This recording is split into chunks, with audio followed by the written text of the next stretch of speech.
It all started when I was a child, 10,000 years ago. And now you die! Norman, my war axe! Father, your axe! No! If only I had gotten my father's axe to him in time, he'd be alive today. Norman! Jesus! If my calculations are correct, you can run for the rest of your life, or you can stand and fight to the death. I would like to avenge my father's death. It appears your friends have deserted you. Like the way you deserted your father. Your father was a weakling, and so are you. Never talk about my father! Yes! I would be ashamed of him too, if I were you. I'm not ashamed of my father. My father's axe. Now I can avenge his death.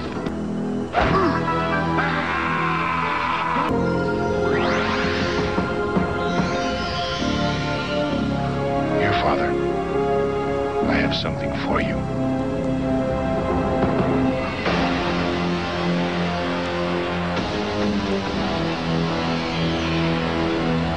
How many times have you seen this story? The villain kills the protagonist's father, and the child spends their formative years becoming a great warrior so that one day they can avenge their father's death. As a guy who watches way too much crap, you're gonna have to trust me, it happens all the time. If you've watched some of my other videos, you might remember a similar story. A usurper to the throne kills the father and tells the servant to get rid of the child. The servant screws it up for some reason, the child comes back, kills the usurper, and regains their spot on the throne. These ideas remain powerful today. The Lion King is an exact retelling of this story. Simba is heir to the throne, but his jealous uncle kills his father and tells his servants, the hyenas, to kill the young cub. Of course the hyenas screw it up, and Simba is raised among some of the people he will later be ruler of. He displaces the usurper and regains his status as king. This glorified revenge for the father story is seen in some of the best movies of all time.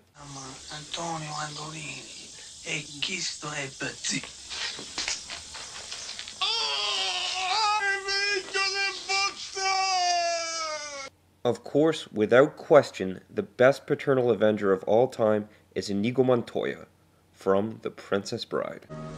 I love my father, so naturally I challenged his murderer to a duel. I failed. Six-fingered man leave me alive. But he gave me this. How old were you? I was 11 years old. When I was strong enough, I dedicated my life to the study of fencing. So the next time we meet, I will not fail. I will go up to the six-fingered man and say, hello. My name is Inigo Montoya. You killed my father. Prepare to die. A lot of orphan heroes are unhealthy role models because they're extreme and they only come to do good as a way of avenging some personal trauma. But The Princess Bride is all about extremes. The best swordsman, the strongest man, the smartest genius, the most beautiful woman, and the best kiss of all time. So Inigo Montoya, you get a pass. Because these children grow up without paternal role models, they look for a substitute, and ironically, this often becomes the very person who took away their father. In the 1982 film Conan the Barbarian, the Snake King, played by James Earl Jones, gets 2 points because he was responsible for the death of Conan's father and his mother. Conan spends his teenage years becoming ridiculously tough, and eventually he finds himself in a position where he's able to kill the Snake King. But the Snake King tries to manipulate Conan by arguing that he is responsible for the barbarian's strength. My child, you have come to me, my son. For who now is your father if it is not me?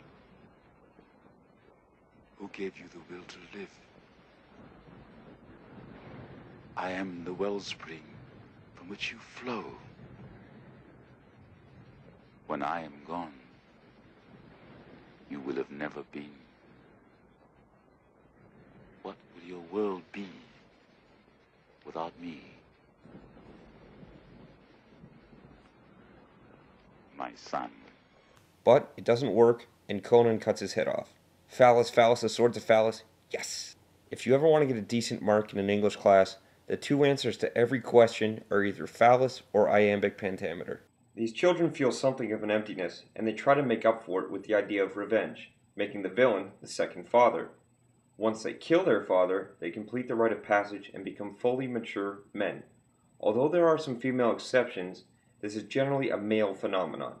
A good example of this is my favorite Scorsese film, Gangs of New York. The immigrant Irish and natives line up for a big fight and everybody gets a phallus. John C. Reilly gets a phallus, Liam Neeson gets a phallus, Daniel Day-Lewis gets a phallus, Mad-Eyed Moody gets a phallus, everyone. Except for the girl, she gets long fingernails. Bill the Butcher eventually kills the priest, and it is at this moment that parentage of the young boy is transferred from the Irishman to the native. He will grow up wanting to take vengeance for his father's murder. The boy, Amsterdam, grows up tough, and he wants to kill Bill, but in order to do so, he has to get close to him. So Amsterdam joins Bill's gang, and the two form an unusually close bond. Here's a scene where Bill speaks respectfully of Amsterdam's father. He was the only man I ever killed worth remembering.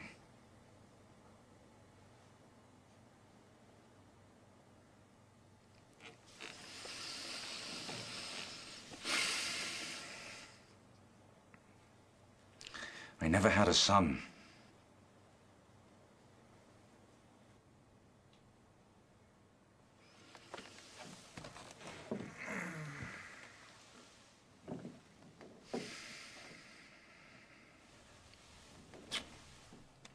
God bless you. If that wasn't strange enough, Amsterdam actually stops an assassination attempt on Bill's life, possibly because he wants to kill him himself. Amsterdam also fails when he dishonorably tries to kill Bill with a knife. Bill seems excited by this, and he brutally beats Amsterdam as punishment, but he doesn't kill him. He wants Amsterdam to feel shame, just as he felt shame when Priest spared his life many years ago. This boy has no heart! Kill him!